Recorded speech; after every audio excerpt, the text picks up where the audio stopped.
वंदे मातरम बच्चों। आपका छत्तीसगढ़ माध्यमिक शिक्षा मंडल रायपुर के द्वारा माह सितंबर असाइनमेंट 2 कक्षा 10वीं विषय संस्कृत का आ गया है। आइए देखते हैं इसमें दिए गए प्रश्नों को। दिए गए सभी प्रश्नों को निर्देशानुसार हमें हल करना पड़ता है ना। तो देखते हैं। प्रश्न क्रमांक पहला दिया हुआ है, अधोलिखितम श्लोकम पठित्वा प्रदत्त प्रश्नानाम उत्तराणि संस्कृत भाषया लिखता। मतलब सभी प्रश्नों का उत्तर दिए गए श्लोक के आधार पर संस्कृत भाषा में लिखना है। 2 लाइन का जो श्लोक दिया है उसके अंतर्गत, अज्ञानेन नावृतो लोकस्त तमसा न प्रकाशते लोभात् त्यजति मित्राणि संगत्वा स्वर्गम न गच्छति। इन 2 लाइन के श्लोक के अंतर्गत नीचे गए दिए चारों प्रश्न का उत्तर बनाना है। ठीक है। प्रश्न क्रमांक 2 में भी 4 प्रश्न दिए गए हैं, इनका उत्तर लिखेंगे संस्कृत भाषा में। प्रश्न क्रमांक 3 में निर्देशानुसार धातु रूप परिवर्तन करना है। मतलब जो शब्द दिए गए हैं और कोष्टक में जैसे पहले नंबर में लिट लकार है, दूसरा में लंग लकार है, तीसरा में लोट लकार और चौथा में लट लकार है, इस दिए गए लकार के आधार पर इन प्रश्नों का उत्तर देना है। प्रश्न क्रमांक 4 में संधि विच्छेद करना है। मतलब जिन शब्दों को रेखांकित किया गया है, अंडरलाइन किया गया है, उन शब्दों का हमें संधि विच्छेद करना है। उसके बाद प्रश्न क्रमांक 5 में दिए गए कोष्टक जो शब्द दिया गया है, उन सभी शब्दों में से केवल 4 शब्दों का हमें अव्यय का चयन करके वाक्यों में प्रयोग करना है। इस प्रकार से इसमें दिए गए सभी प्रश्नों को हल करना है। ठीक है। तो चलिए अब दिए गए इसे सभी प्रश्नों को किस प्रकार से हल करना है वो देखते हैं।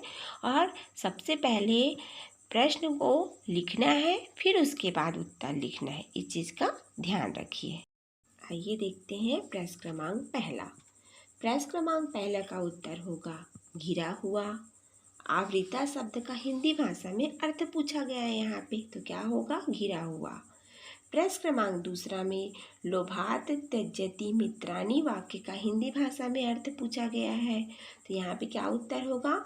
मित्रता में लालच नहीं करना चाहिए। प्रश्न क्रमांक 3 में मित्राणि शब्द में लिंग, विभक्ति और वचन पूछा गया है, तो कौन सा होगा देखते हैं। लिंग में आ जाएगा नपुंसक लिंग, विभक्ति में प्रथमा विभक्ति और वचन में बहुवचन। चौथा नंबर के शब्द में संधि विच्छेद करना है, तो किस प्रकार से होगा? लोका धन तमसा। इस प्रकार से पहले प्रश्न का उत्तर हुआ। फिर प्रश्न क्रमांक दूसरा में देखिए। प्रश्न क्रमांक दूसरा का पहला, जिसमें सभी प्रश्न का उत्तर संस्कृत में देना है, का दमा प्रकीर्तिता पूछा गया है, तो क्या होगा? मनसो दमा प्रकीर्तिता होगा।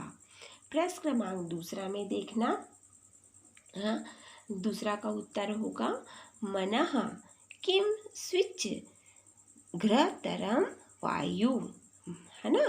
मतलब इसमें ये पूछा गया है कि सबसे अत्यधिक तेज चलने वाला क्या है करके, तो हमारा मन है वायु से भी तेज चलने वाला, है ना।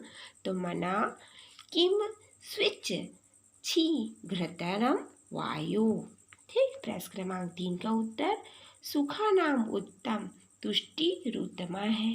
प्रश्न क्रमांक 4 में देखना, युधिष्ठिरा यक्षस्य प्रश्नानाम उत्तराणि अयच्छत्, है ना। इसमें ये पूछ रहा है कि युधिष्ठिर के प्रश्न का उत्तर कौन दे रहा था, कौन कर रहा था, है ना।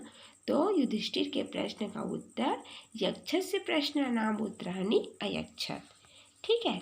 ये प्रश्न क्रमांक आपका दूसरा का चारों का उत्तर हुआ। ठीक है। उसके बाद फिर अगला प्रश्न का उत्तर देखते हैं। अगला प्रश्न का उत्तर देखते हैं।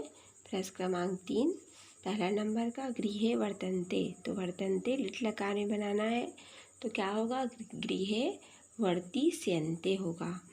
दूसरा अहम गृह कार्यम करिष्यामि, लंग लकार में बनाना है, तो क्या होगा? अहम गृह कार्यम अकरोत्। तीसरा नंबर में क्या दिया है, मयूरा अनित्यन होगा, और जिसे हमको लोट लकार में बनाना है। यहाँ पे होगा मयूरा नित्यंतु हो जाएगा, ठीक है। उसके बाद अगला दिया है ते विद्यालय मिलेयु, तो मिलेयु का क्या हो जाता है, यहाँ पे मिलंती हो जाएगा, तो ते विद्यालय मिलंती। इस प्रकार प्रश्न क्रमांक 3 का उत्तर हुआ। देखते हैं अगला प्रश्न क्रमांक 4 में देखना, अधोलिखितेषु वाक्येषु मतलब नीचे दो वाक्य को रेखांकित किया गया है, उन्हीं का क्या करना है, संधि विच्छेद करना है। पहला दिया है आपका तिरस्कारः, तो इसका क्या होगा, तिरस धन कारः। फिर दूसरा नंबर पे किसको अंडरलाइन किया गया है, दूसरे नंबर पे देखिए विमलम जलम को, है ना, रेखांकित किया गया है, इसका क्या हो जाएगा, विमल धन जलम। उसके बाद फिर तीसरे नंबर पे किसको अंडरलाइन किया गया है, स गच्छति, तो इसका क्या होगा, स धन गच्छति। फिर उसके बाद अगला चौथा नंबर पर पितुराज्ञाम, तो पितु धन आज्ञाम हो जाएगा। इस प्रकार से इसका संधि विग्रह हो गया। प्रश्न क्रमांक 5 में देखना, इसमें क्या कह रहा है कि कोष्टक में दिए गए अवयवों का क्या करना है, वाक्यों में प्रयोग करना है, लेकिन केवल 4 का करना है। आपको जो शब्द अच्छा लगता है उन अवयवों का वाक्यों में प्रयोग कीजिए।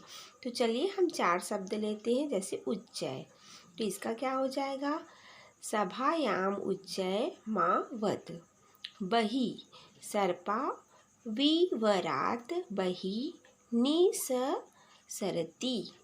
फिर तीसरा नंबर में है रविवासरा आसीत। चौथा नंबर में मम गृहे एका धेनु अस्ति। इस प्रकार से बच्चों आपका असाइनमेंट क्रमांक 2 का सभी का उत्तर बता दिया गया है। इस दिए गए उत्तर को अच्छे से अपने कॉपी में लिखिए, और यदि आपको सभी उत्तर सही लगते हैं तो सभी को अच्छे से कॉपी में लिखिए, इसको लाइक करिए, शेयर कीजिए और अधिक से अधिक अपने मित्रों शुभचिंतकों में भेजिए, ताकि और बच्चों को भी सहायता मिल सके, है ना। और ध्यान रहे इसमें प्रश्न क्रमांक जो आपका पहला का तीसरा प्रश्न है, ध्यान रहे इसमें विभक्ति पूछा गया है। अधिकांश वीडियो में देखा गया है कि इसमें पुरुष बताया गया है, जबकि ऐसा नहीं है, इसमें विभक्ति पूछा गया है ना। और प्रश्न क्रमांक तीसरा का जो पहला दिया गया है, इसमें लिट लकार पूछा गया है, लट लकार नहीं पूछा गया है। इस विशेष बात को ध्यान रखना आप लोग, ठीक है। चलिए भाई, तो दिए गए सभी उत्तर को आप अच्छे से अपने कॉपी में लिखिए।